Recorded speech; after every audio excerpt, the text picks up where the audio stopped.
Hello, everyone, and welcome back. It's been a little bit. We've been celebrating the holidays and such, but it's about to be the start of New Year's, which means the award season is about to really kick into high gear, starting off with our first winning ceremony, where we'll get our first batch of big winners with the Golden Globes. So we're going to predict right now who we think are going to win. As we mentioned when we did our nomination predictions, it's a different body. It's been changing. So it's kind of hard to gauge how different they are right now. Before we get into our individual picks for every category, any overall thoughts on the Golden Globes this year, Anthony? Yeah, I think what's really interesting is that comedy and musical is not only, I think, the more contested categories, but I think are going to paint a more interesting picture post the Golden Globes. Who has the momentum? I think that these are a lot of films because that we don't have a front runner yet in this season that I think are really vying for that chance to be on NBC, get some speech time. A lot of the actors I think are really vying for it. I think the Golden Globes are going to matter more this year than they have in at least the last 5 years. So I think that's really interesting. And I'm so looking forward to Nikki Glaser hosting. I hope she Yeah. kills it. So yeah, I'm really excited to get into this. Starting with picture drama, this feels like an easy one to me. I think it's either The Brutalist or Conclave, and I'm leaning more towards The Brutalist because I think it did a little better nomination wise. And it's more, as we talked about with the nomination period, that are more international criticky than they were before. And I feel like of those two, I feel like old Golden Globes with the HFPA would have leaned more towards Conclave, but now that they're more criticky and international, I'm going to say that they lean towards the Brutalist. But it's going to be one of those two. Everyone else is happy to be there. Yeah. Especially when you have two nominees in this category that are not nominated anywhere else, that being Yep. Nickel Boys and September 5. I agree with you. Right now, I have Brutalist at number one. I think it's the film that just garners more respect. And the one thing that is just I have a hindrance with the Brutalist is just I feel like it's not a movie that will have people rewatching it too often, and I always feel like you've got to win Best Picture. It's got to be a movie that like you're willing to rewatch. You want to show to other people and watch it with them who haven't seen it, but you have. And I don't know if The Brutalist is that sort of movie, but I also think that it is. It's the prestige around it is so high that I don't know if it needs that. It seems that it's impressing people on the first watch, and they're going in with high expectations. So I think The Brutalist could pull it off here. I think that's probably what I have at number one. But I do think Conclave is a more accessible film, very well rounded. I mean, it has great acting, great writing, great direction. And so I definitely think if that wins it at the end of the night, I don't think it would be that shocking. I do think you just have to start adding up the packages. What is it going to look like? Yeah. And funnily enough, The Brutalist and Conclave, the big category that I think that would boost their chances here, they're equally probably competing for, because Adrien Brody or Ray Fiennes, I guess spoiler alert for that category, could very likely win. So, look to Best Actor to maybe give you 5 minutes head start on what could win Best Picture. Yes, for sure. Usually, if you're winning picture, really anywhere, but Golden Globes also, you're going to win something else. You don't really, but they also usually, if you get nominated in picture, you get nominations elsewhere, which was broken this year. So who knows? We'll see. But I feel like Brutalist is a safe pick there. This is maybe the most interesting category to me. Actress drama. I feel like there are three potential winners here. I think it's down to Nicole Kidman for Baby Girl, Angelina Jolie for Maria, and then obviously Fernanda Torres for I'm Still Here. I've been seeing lots of people think Torres could win because apparently there's a good contingent of Brazilian members because it's a big foreign body here, and they could think maybe since it is still a smaller body of like 300 something people, if enough of them, since this I think will have split votes, there's not like a clear front runner here, enough of them vote for her, she could maybe win. But I still think that there might be a visibility issue with that film. There's just still not a ton of buzz for it. So I'm between Kidman and Jolie, and right now I just think the Golden Globes, they really like Nicole Kidman more than they like Angelina Jolie. She's won more Golden Globes than she has Oscars. She's been nominated more times at the Golden Globes. She won for Being the Ricardos in what was that 2021 2022 against another Pablo Larraín performance. She won there. So I'm leaning towards Nicole Kidman for Baby Girl, but the audience reactions to that film have not been as great as I expected. But this is a group of critics, so Yeah. that's what I'm going with. But I don't know. And it's a small group of critics, so I do believe out of all the major groups that we talk about, BAFTA, all the guilds, the Oscars, this is the smallest voting body. So I think Fernanda Torres does stand a very good chance, because this was where in this category everybody was thinking, oh, Natalie Portman for Jackie, Natalie Portman for Jackie. And then Isabelle Huppert came in and won for Elle, and that, shook up the race a little bit. It also paved the way for Emma Stone because Natalie Yeah. Portman, was taken out of the playing field really. So I could see Fernando Torres winning, because I think she kind of fits in the mold of an Isabelle Huppert. I also want to mention somebody who I think is clearly lower on your list is Pamela Anderson, because I think Yeah. she is the type of performance that I think could be very flashy. If she wooed enough people within the HFPA, I could see a world where the narrative is so strong that she could win. I agree with you. I think Baby Girl is falling since its release. I think it's having a difficulty maintaining any sort of momentum, and I wonder if that does overpower the love that Nicole Kidman has as a movie star. So I think I'm going to go out with Fernando Torres. I think that's the type of thing that this new HFPA might really respond to, and I think it's definitely a worthy film to receive an honor of this stature. So I think I'm going to go Torres. Yeah, and she is also the only film here, I believe, also that got another nomination outside of, well, I guess Last Showgirl got a song nomination, but I'm Still Here also got a non-English feature nomination, so it's gotten love elsewhere. I might do that too. I might stick with Kidman for now, but I just honestly don't see it being Jolie either. Even more so than Baby Girl, that film has really kind of died down. It It's the released on Netflix, Netflix. Yeah. that's I do think that I don't know what Nicole Kidman's scene would be. Like, to be honest, I think her best scene, the scene that I think is going to stay with me, was a scene where she's reacting to Antonio Banderas and Harris Dickinson. I think that's where I struggle with it, is that the character is not, that appealing. Like it's a very complex portrait of this woman, and you're not necessarily always rooting for her. And then she doesn't really get a lot of great awards baity scenes. It seems that your thought bubble It agrees. seems like I am agreeing. Yeah, I guess. Yeah, no, she So, definitely doesn't. It's a more subdued. She doesn't have like a screaming or yeah. yelling or crying. And to be honest, I think that the movie is, it rides this line between camp and, a very serious drama. And I could see voters who like one or the other being turned off by the switch, when it stops being campy or when it chooses to go full camp. So, I give her a lot of props for the performance. I enjoyed the film, but I'm going to lean Torres here. I think I agree. I'm gonna switch to Taurus, so that will be Woo! changed in the After Effects. She makes the most sense to me, and I think if we'll talk about it when we do our breakdown for all of our acting categories. If she wins a Globe here, I think that definitely boosts her chances at the Oscars too. So we shall see. This is definitely, like I said, I think the most interesting of the top categories for me right now. This one is also interesting. Actor drama. Ooh. I'm doing it. I think Timothee Chalamet is going to go all the way to the Oscar right now. Complete Unknown doing great at the box office. I don't know. I feel like Timothee Chalamet is just going to end up winning the Oscar. I think he can win the Globe, the SAG, probably not BAFTA, but I don't know. They But he ended up. could. Austin Butler won the BAFTA for Elvis. Yeah, yeah. And Austin Butler won the Golden Globe as well. It seems. Yeah. And that wasn't too long ago. It seems like it could fit a similar thing. Though I do think the Austin Butler winning, there is an asterisk because of Brendan Fraser's history with the Golden Globes. I think that it's hard for me to look at that objectively there. No, listen, I've had Timothée Chalamet out front for the Oscar for a while now. I think that Adrien Brody and Ralph Fiennes, I do think, could end up canceling each other out. And I think Timothée Chalamet is so beloved, a movie star who's going to be in 2 Best Picture nominees this year, who's paid his dues. And I think he is the sort of actor that I think people felt like was missing. Like people lamented the death of the movie star the last decade, and now we have another one. We have many, in fact. Some of them are nominated for the Golden Globes, and so I think that the people really respond to that. And he is. I saw the film today, and I thought he was good. I personally, I think I would probably nominate his Dune Part 2 performance. I thought that was a stronger, more surprising feat of acting from him.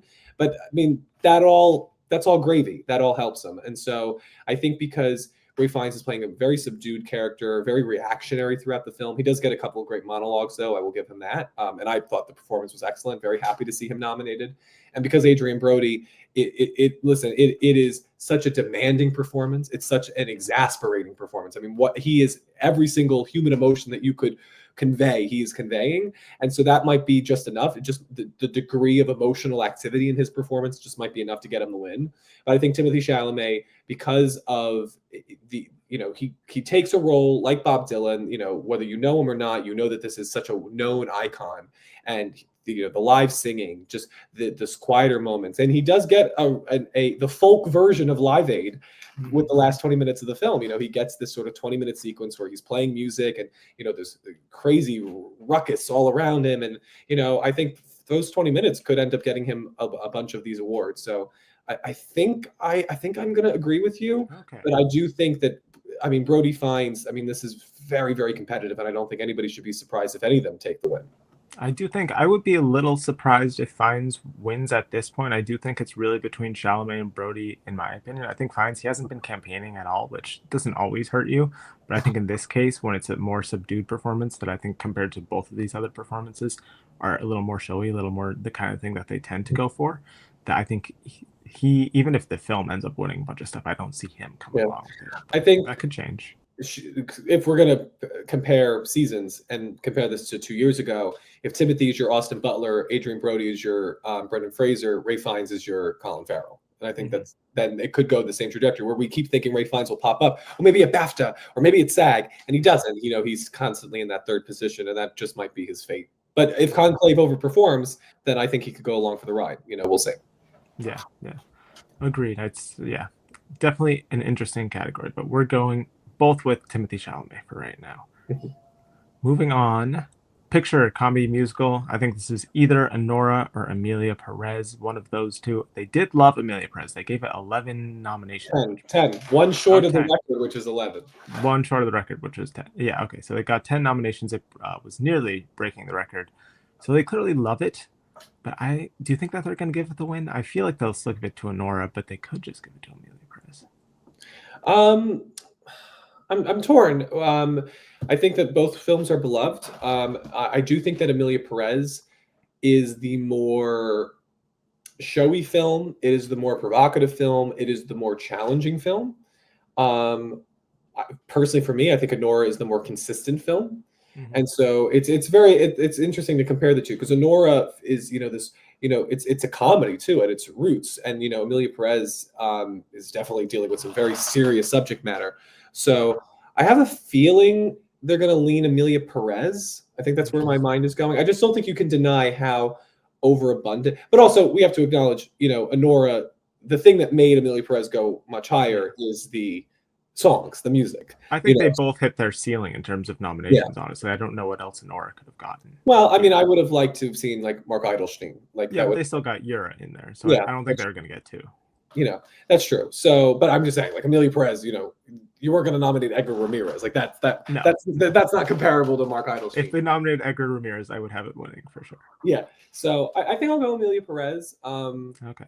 Yeah, I think, because again, I still have this fear that we are building Anora up more than it is, because I just don't because this is coming from somebody who has loved the last 3 Sean Baker movies immensely. I don't necessarily, it's the same feeling I feel with Dune Part 2. I don't know why this movie is that much better than what has come before. It's not like it has a big movie star in it and the other ones didn't. I understand Mikey Madison maybe has a little bit bigger of a platform than Simon Rex, but they're not bigger than Willem Dafoe. So like, why did the Florida Project not connect, but Anora does? Maybe it's the genre, maybe the comedy elements helps. But I don't know. I'm still waiting. I still want to see Anora get validation before I jump into the deep end with it. So I think I'm going to go Emilia Perez. And then the rest of your rankings, I pretty much agree with. I would probably put Wicked at 4. And Real Pain at 5, but I think the front runner status, somebody will claim it based on who wins this category. Yes, I think lots of these categories are so open, and because I agree with you, Anora has been the front runner pretty much since it won the Palme d'Or, which we shouldn't discount. It did win the Palme d'Or, which is huge for it. First, like English language films do it in like I think a decade plus, and this is a body that is full of a lot of European critics, and it's. I don't know. I'm still leaning Anora, but it could easily be Perez. But I have one question about frontrunner status, but we'll get to it when we talk director, because I do think there's one movie in drama that I think could challenge some of these movies that could get frontrunner status coming out of this show if something happens. But so we'll talk about it when we get to the director. Well, let's move on now to another frontrunner. Well, she was a frontrunner. I don't think she's going to win here.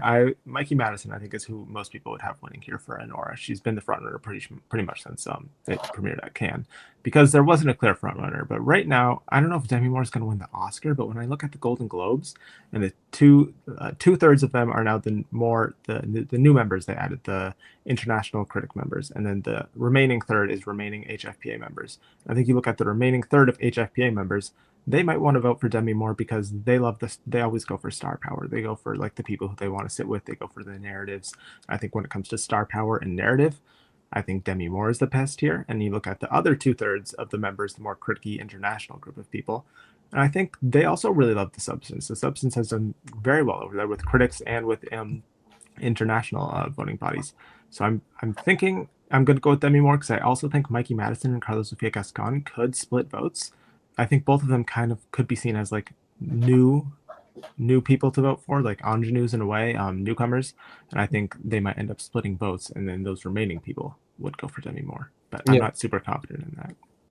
No, I think Demi Moore has a great narrative. This voting body really responded to the substance, giving it directing and screenplay nominations and picture. So I think that she's well positioned within this voting group. I have to see it happen once to believe that it could happen anytime in the future.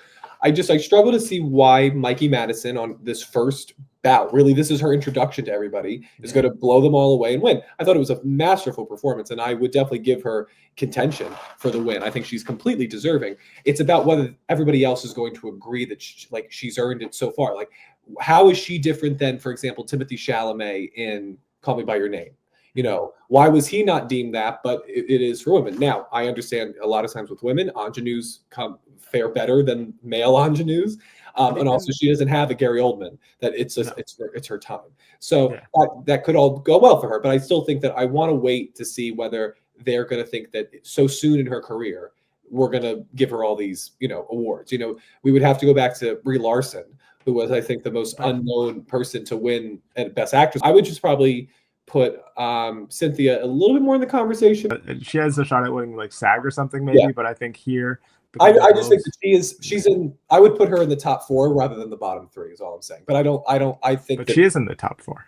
No, you mean top 3? Like, I mean that she is. If I was going to group them, I think she is deserving to be part of this top 4 people rather than if there's a bigger gap between Erivo and Zendaya, then I think there's a huge gap on and Erivo is what I'm making the case for. But I would be pretty surprised if she ended up beating any of the top 3. I think that they're better positioned for the Golden Globes. I agree. SAG is her probably best chance. But yeah, and I agree with Mikey Madison. The comparison people are making in terms of ingenues is Brie Larson, and even then, I keep bringing it up. Before Room, Brie Larson, like you said, had Short Term 12, which she won a bunch of critics awards for. That got her exposure, and she also had 48 acting credits before that, whereas Mikey Madison had 15 before Honora and has not won any sort of major awards that got her exposure. So I do think there's a difference between them. But Room was not a Best Picture winner, and Honora could be a Best Picture winner. So it's definitely. Unfortunately, I feel like we have to mention it. Brie Larson was playing a character that I think was easier to digest for awards voters than Mikey Madison is. I mean, it's more traditional. Brie Larson is playing, this protective mother. Who's fighting out of oppression. I think that is a character that you can go through the Oscars, Sophie's Choice, and like so many examples where like that is a character that people respond to in an awards narrative for a female contender. And that's the thing about this year. That's my one thing. Seem traditional though, like Demi Moore. That is not a traditional sort. I mean, that's again why I say that Cynthia Erivo is probably playing the most traditional character. But what is the precedent for someone like winning lead actress in a huge blockbuster like CGI movie like that? Well, it's just that we haven't seen a movie like that. Again, I go back. The only movie that we've been able to compare Wicked to as far as its award trajectory is Chicago, and that's just because it's a Broadway musical. There are not usually big budget fantasy musicals made. We'd have to go back to what? Mary Poppins? Who are you? Are you going with Moore? Who are you going to? Yeah, I'm definitely going with Moore. I think she definitely is within this group, has the best chance. But I mean, it really is wide open. I don't think everybody was fully thinking that La La Land was going to win all 7 of its Golden Globes. So if Emilia Perez has that sort of night where they just check it off in so many categories, and Zoe Saldana gets checked off, and I could see a world where Carlos Sofia Gascon gets checked off. It's like, yes, title character Emilia Perez, you win. So That's definitely it's possible. going to be really exciting. Sure, this will tell us a lot about the race, I think. This one is also a weird one. Actor, comedy, or musical. I could see it being any of the top four once again, honestly. I'm sticking with Glenn Powell for Hitman, but I don't feel great about it. I think I could honestly maybe switch over to Hugh Grant for Heretic because he hasn't missed anything really yet. He got what the Critics' Choice. He's gonna get the BAFTA nomination. I'm pretty sure they nominated him for Paddington too, so he's gonna get that. And then he could get SAG as well. I do So think I don't that know. Sebastian Stan comes in with credibility of being double nominated for the Golden He Globe, does, but and I then he think could split votes. it could split votes, but I don't. I think it's interesting. I feel like with a smaller voting body, it's less likely that you split votes because I think enough of them are going to be like, okay, if we're going to vote for Stan, which one are you going to vote for? Like you could just call your friends. And, we're obviously the Oscars. You're not going to do that. I probably will put Hugh Grant. I think that he's beloved. He did something out of his comfort zone. He is that movie. It's very showy. And a lot of times I look for what's the most different out of these. And I think Hugh Grant doing a horror movie is, I think the most surprising performance here. And I think he gets credit for being Hugh Grant and doing that sort of performance. So I think I probably have him first, Sebastian Stan second. And then honestly, Jesse Eisenberg probably third. I just think that A Real Pain has more pedigree than Hitman. I mean, Glenn Powell could because he is also one of these rising movie stars, and that movie did okay on Netflix. It did well enough that I think people know of it. But I just think that those other three movies, I honestly I think A Real Pain is the movie that has the strongest platform, so that's what helps Eisenberg. It also could be a way to honor him because they obviously gave him other nominations for the film. And then I think Hugh Grant and Sebastian Stan are jiving with people this year. And honestly, Sebastian Stan might get sympathy for giving two great performances, but also because the other one people don't really want to touch, they might then be like, all right, well, we're going to, we feel bad for you. We pity you that we can't really award you for the film that you were really, really great in. So, we'll give you, it's Golden Globes are always weird in that way sometimes, Jesse Eisenberg, maybe. I just feel like they're going to give so much love to another performance. I feel like he's going to be a little forgotten in terms of the lead here, even though I think he's just as good as Culkin in the film. I do think A Different Man might be the most international criticky taste film out of here. Hitman and Heretic definitely aren't, but I don't know. I'm just going to stick with Glenn Powell because that's what I've had the whole time. And honestly, I can't make sense of any. I think it would be any of the top three who win there. And I do think that there's still the star power there. It was a well-reviewed film. Critics all seem to like it. And it's a showy performance. He plays a lot of different versions of his Hitman character. But does he do a Jar Jar Binks voice, Jack? No, he does lots of different voices. No Jar Jar Binks voice though. And I also do wonder, it probably won't affect him at all, but are people going to be like, that's an actual comedy musical performance, whereas Hugh Grant in Heretic, that's a horror. Listen, Matt Damon won for The Martian. I don't think they ever. Once you're in the category, it does not matter. They don't care that you're a lead performance and supporting. They just don't. Just going to vote whatever their favorite is among the six in this case that are nominated. Yeah, and Glenn Powell is having a good year between this and Twisters, I think, and he's on the front of the Vanity Fair cover. So maybe, I don't know, this is another crazy one, but I'm going Powell. You're going Stan or Grant? I'm going to go Grant. Grant. Okay. And I won't be surprised by Stan or Eisenberg. I think this might be the biggest disagreement between us because you would be, is like 4. yeah, interesting, for sure. Yeah, so there's definitely a top 4 there, but we're differing on that one. Let's see, will we differ on this? Supporting act. Oh, we might. I have Zoe Saldana winning here. Like we mentioned earlier, 10 nominations. They clearly love Emilia Perez. It's a very strong film here. I also just do, in my opinion, think Zoe Saldana is just going to sweep the entire season. I honestly think she'll win here. She'll win SAG. She'll win BAFTA. I think Grande is doing, I think, even better with critics right now. So that does help her. But I don't know. I just feel like Saldana has the narrative. She's in the stronger film of the two musicals. So I'm going with her, but it's between those top 2, obviously. It's really, I think this is the closest race, not only of this year, but that we've had in supporting actress in years. I mean, I struggle to think of a supporting actress race that was this close among two contenders. The year of Regina King, there was a lot of weird bellwethers because like she didn't get nominated for SAG or BAFTA, I think, and then ended up winning the Oscar. That's different. These are two people that we know are going to get nominated for every award show. And like, where do we go? And they're both playing leads. So that also makes it difficult. Yeah. This is the thing that I'm torn. It's funny. It reminds me of how I felt, and you can go back and watch our show. Where at the beginning of the season, I felt that Angela Bassett's hardest award to win would have been the Golden Globe because, they love Jamie Lee Curtis. She got nominated for stuff like Scream Queens, and I felt that was going to be the place where Lee Curtis could pull off the upset. And then Angela Bassett could do well with SAG and the Oscars, and it flipped. It was the exact opposite. And so I wonder if the same thing is going to happen, where I think that Zoe Saldana's best chance is here, but it actually ends up being Ariana Grande. I do think there is a love for Wicked that you can't deny, not to the same level as Emilia Perez, but I also think Emilia Perez, again, it got directing and writing, which again, I'm not really holding against Ariana Grande. For films can translate into the performances. Yes, but I do think that when it comes down to it, they're looking at Saldana versus Grande. They're not looking at John M. versus Jack Audiard's visions for these movies. They're looking at if they've seen the movies once, they're looking at a couple of key scenes. And the thing I think that Ariana Grande has going in her favor is that she does the singing just like Saldana does. She has, El Mal and Popular, very, they're very one for one in that regard. Yeah. The thing about Grande is that I think she makes you cry. And I think that she is the movie that the emotional performance that you remember. And I also think she benefits that Emilia Perez is a trio and Wicked is a duo. And therefore she just gets more to do within the narrative of the story. Where Zoe Saldana in the second half, as the drama becomes more about Emilia Perez and Selena Gomez's character, she takes a little bit of a backseat until the final third act action sequence. And so I feel like in the end, Ariana Grande has a bigger presence in her movie and outside. And I think her narrative is a little bit more surprising. You're going up against two very conflicting paths.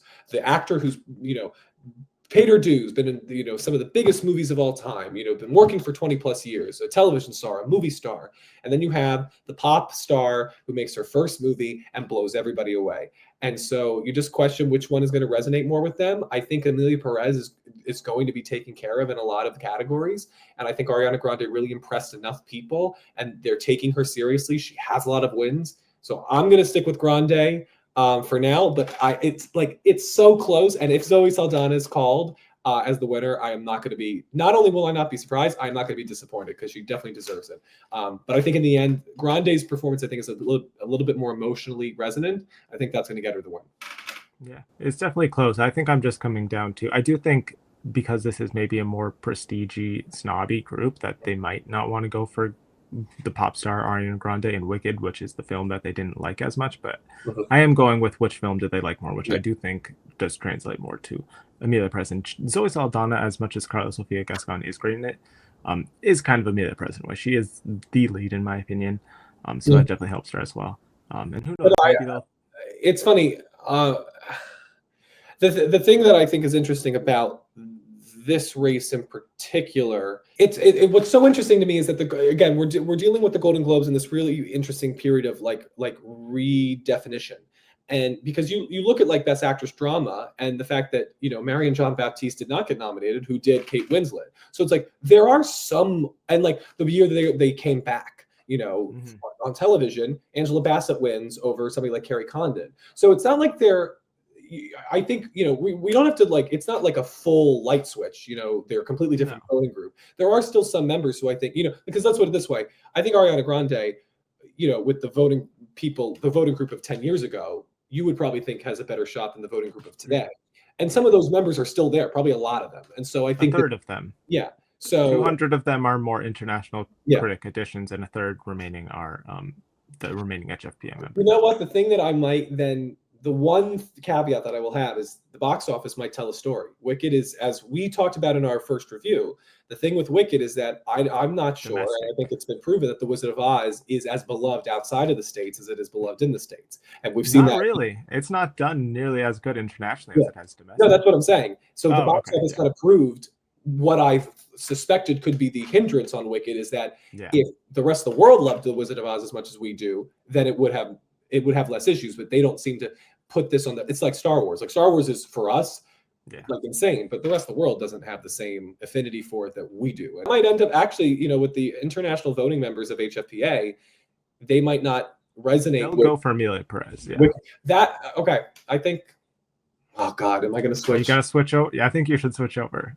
10 nominations. Think about that. 10 nominations. 10 nominations. Don't. I think I really, you know what? I think going forward, take my clip and apply to SAG and Critics' Choice and the Oscars. But I think for this voting group, because of the box, I think the box office tells the story, and that the international voters do not resonate with Wicked as much because of that. And I think that says the box office has a bigger story than John M. Chu and the screenplay not getting nominated. So I will move to Saldana. Hey, I got you on Torres. And I got you. Who knows? We might take both of us into the stand. We both led us in the wrong direction. Yes, we might. So a great category. If Felicity Jones won, I would be so. I mean, Felicity Jones honestly probably does give the best supporting performance of the year. Interesting. I mean, she comes in halfway through that movie and like a firecracker. She is like one of the best scenes of the year. And so like I would be happy if she won. Margaret Qualley, of course. Like I think they honestly, maybe the big surprise here I would look out for is Margaret Qualley, because she's doing great with Critics Awards. She's, I think, doing like maybe better. I forget. She's definitely doing better than Saldana last time I checked, and maybe even better than Grande. So, and they clearly like the substance. So I would look out for, if Demi Moore is also winning, you could maybe also do a pair with Margaret Qualley. Yeah. I do think what's great about a lot of these contenders in this category is that they have such clear clips. Zoe Saldana has El Mal, Ariana Grande. I mean, honestly, Ariana Grande has so many clips. I don't know what you pick. I think you have. I think you pick popular. Rossellini has a great scene. Felicity Jones has the scene. All of them. It's such a good category. It is. It makes up the supporting actor. Yes, then supporting actor. I think you've got really 6 people in contention for a nomination here. No offense to Jeremy Strong. I don't think you're in contention for an Oscar nomination, but I'm sticking with Kieran Culkin for the win here. I don't know though, man. I don't know, because I don't think A Real Pain is going to get Best Picture at the Oscars, and then I mean, he can win the Golden Globe. We're talking about Golden Globes, but also going forward. Yeah. I don't know if he's going to win Supporting Actor at the Oscars if that's not in Best Picture. The last time that happened was what, Christopher Plummer? That's a while ago. And that was Christopher Plummer. I think so. Oh, wow. That's the last time that happened. And that was Christopher Plummer getting his overdue Oscar. Kieran Culkin is not Christopher Plummer. So if Real Pain, I think starting off the season, Kieran Culkin is going to win here because it is doing well with critics. This is a body of critics, and critics wise, Kieran Culkin is sweeping like more than any other actor this entire year. I'm pretty sure he has like 16 critic wins at this point, and he's clearly ahead of everyone else here. So since this is a body of critics, I'm gonna stick with him here. At the Oscars, I think I might go Guy Pearce, but I don't know. Having seen the performance, that's definitely a potential win there. But I don't know. I'm going to stick Golden Globes with Kieran Culkin, but I don't think that's going to translate to the Oscars. You were right, by the way, with that stat. Christopher Plummer is the only, and I believe the only person post the category expansion of Best Picture, because Heath Ledger, of course, won it in 2008. Well, yes, that would have been in picture. Yeah, I'm really torn on this because I think Kieran Culkin is beloved, coming off of a very popular show where he only rose in popularity as the show went on, to the point that he won Best Actor for the final season. Of course, he started in supporting actor, which just shows you how much people really not only adored him, but really wanted to give him his due. They thought there was a lot of credibility to his work, and I do think they respect him. And again, it's surprising that both. This is very comedy centric. I mean, Zoe Saldana is in a musical, sometimes comedy, sometimes dramedy. Or Ariana Grande definitely is in a musical comedy. And so, Kieran Culkin, it's funny. You're going up against, very comedic performance with a lot of, sympathy and sensitivity, and then Guy Pearce, which is this wrecking also ball. Comedic performance in a way. In some regards, and then, boy. Intellectually stimulating. Yeah, listen, I'm going to stick with Guy Pearce. I think this is the performance that makes the most sense for me in this season, because The Brutalist is a much better regarded film. I'm basically going to give you the Zoe Saldana argument, which is that Brutalist is the much more respected film. It's the harder role. It's the more interesting character. It asks more of the actor. It has better clips, I feel. And I think Guy Pearce is an actor who has been working longer, who I think people really want to, see get this sort of due. I've been likening him to Sam Rockwell. And I think the more people see this movie, I think the more people are being impressed with this sort of performance. I think given that this is a voting body that responded to The Brutalist, that we both think is going to win Best Picture, I think it makes sense that it wins an acting award. And I think this is going to be the one that is more likely than not. My question, though, is yes, we have a winning picture, and it would make sense for it to win an acting award. But I don't know if I see a world where, including all these award ceremonies, if it wins for Pierce, but it doesn't win for Brody. I feel like if you're going to give an acting award to that film, it would be Brody. He is that film. He's just like, his performance is insane, and it's really good. So but I mean, remember, I think I agree. I don't disagree with you. But there have been examples of that where the supporting. I mean, just look at last year with Margot Robbie not getting nominated, but then America Ferrera gets nominated. Sometimes the nominations and the wins don't always add up. But also, I wouldn't expect Golden Globes to refine the narratives so clearly by the time we get to the Oscars. By the time we get to the Oscars, if Guy Pearce is winning everywhere, maybe does Brody come along for the ride? But I remember Critics' Choice, where Everything Everywhere won everything except Michelle Yeoh. It could be that sort of thing at the Golden Globes where Brody doesn't win now. But once Brutalist starts building its momentum. So we are done with the acting categories. Now we are moving on to director, where I don't know. I don't feel like Sean Baker is really going to win for this. I feel like we'll talk about in a second. There's one category that he is just winning pretty much everywhere, no matter what, that they will see as where they're going to honor him. And the direction is The Brutalist, and The Brutalist is much more showy. It's much more the kind of thing that they tend to go for. So it's between those. Honestly, I'm maybe considering Audiard. I would put Sean Baker at 4. I think Jacques Audiard and Corley Farge, they're bigger visions, more flashy visions that I think have a higher chance. That I would not be surprised. But I do think Brady Corbett is I think going to be a very well respected auteur, and I don't even believe in auteurs, but that's how he's going to be perceived. It's almost as if we're knighting the future of cinema.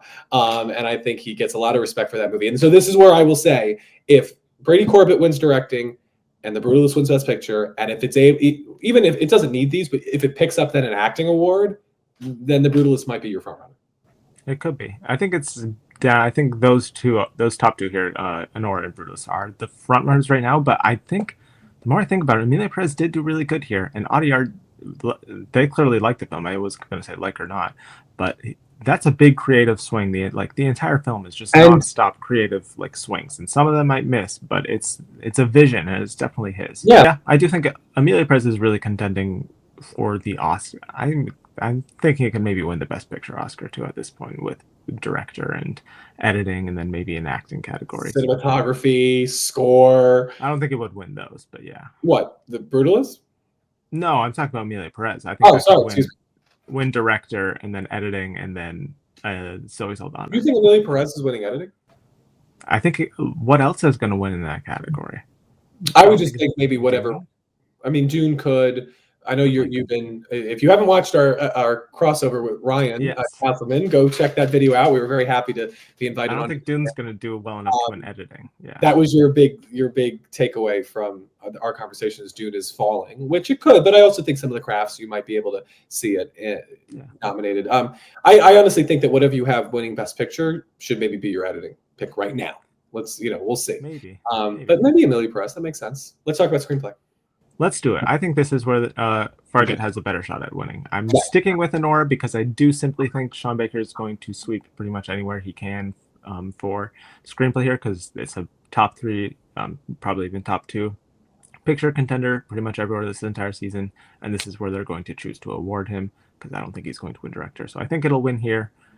Substance, it could really win here. I mean, it could kind of remind me of Anatomy of a Fall a little bit last year, where no one had that predicted to win screenplay. Such a good win. Oh, ended up winning the Oscar. Yeah, that was such a good win. And I think if you're looking for that kind of thing this year, I think that would be The Substance. Not that this can happen every year. I do still think it's much more of a directing film than it is a writing film. But I don't know how much they care about that. If they're giving directing to someone else, it might just be somewhere where they want to honor Fargate more so than actually going by what is the best screenplay. I think it's between those two. Conclave could also win if they want to throw at something.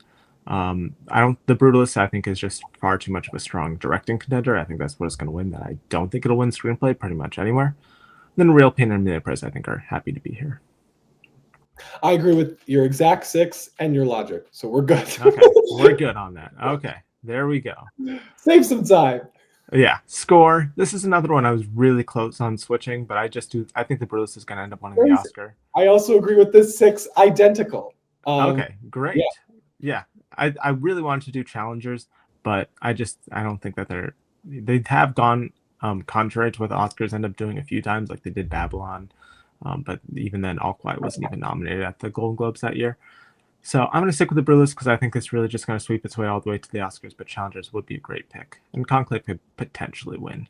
I don't really see anyone else here winning. So, song, I imagine you also agree with this. LML, I think, is going to sweep the song category. Jeez, this is so unlike us to be this much alike. We disagreed for like the first bunch of categories. Yeah, so but that's normal to have 3 categories where we have the exact same ranking. Same ranking. Once the slideshow applies to both of us, this is crazy.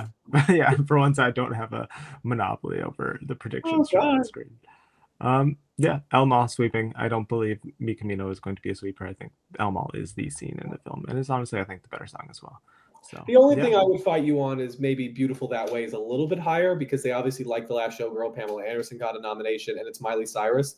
I could see a world where that maybe wins if the Emilia Perez songs cancel each other out. Wild Robot, I think, is simply going to be sweeping the animated feature category. As much as I want it to be Flow, Flow is sweeping the critics. Go critics. This is a body of critics, but you look at the nominations, Wild Robot got 2 other nominations, Flow got nothing else. Though this is the group that gave Missing Link the award. So they might tend to Flow, but I think they gave it to Boy and Heron last year, which is the more criticky international pick. But I think, listen, it's a question of, I think Wild Robot is helped because it's like the Goldilocks between Inside Out 2 and Flow. Non-English feature, Emilia Perez is so easy. It's 10 nominations. As much as All We Imagine Is Like got a director nomination, I'm Still Here got Torres. But wait, what if it wins Best Picture and they? I know. I love that argument comes up every year to make this category interesting. But no, if you're in Best Picture and you're the only movie in Best Picture, then Emilia Perez, you are winning. Congratulations. And if you're the nomination leader that nearly broke a record, you're obviously winning. That doesn't hurt. That doesn't hurt at all, no. In our last category, our favorite one, Cinematic Box Office Achievement, the one category Wicked is going to win on the night. Yeah, it just makes the most sense. It's the only film here, really, that's in a picture category. So yes, yes, I agree with you. I think Wicked is definitely going to win this, and I'll be very happy. I couldn't be happier. That's an Act 2 reference. We'll get okay. There we go. Those are our Golden Globe predictions. We changed each other's mind on a few. Yes, but yeah. That is what we have done here. It's fun. It's be exciting. I think this is going to be one of the more memorable Golden Globes. I think there's going to be a lot of great speeches, a lot of great movies, and really exciting to see where we stand in a week. Yeah, it's going to, more so than any other year in recent years, there is no clear front runner in so many different categories that I think this is going to change a lot of different stuff. But then again, there's no voting crossover with the Oscars, but it definitely does help to give a speech and all that stuff. Oh, yeah, for sure. Yeah, and like you said, I'm excited to see what Nikki Glaser does hosting. I think it will definitely be a better hosting job than what we got last year. So we have that to look forward to. So comment your predictions for the Golden Globes down below, all that fun stuff. Like the video. We're heading into an award storm. So you'll want to stick around. And yeah, thank you all. And we'll see you in the video after this. Goodbye. Bye.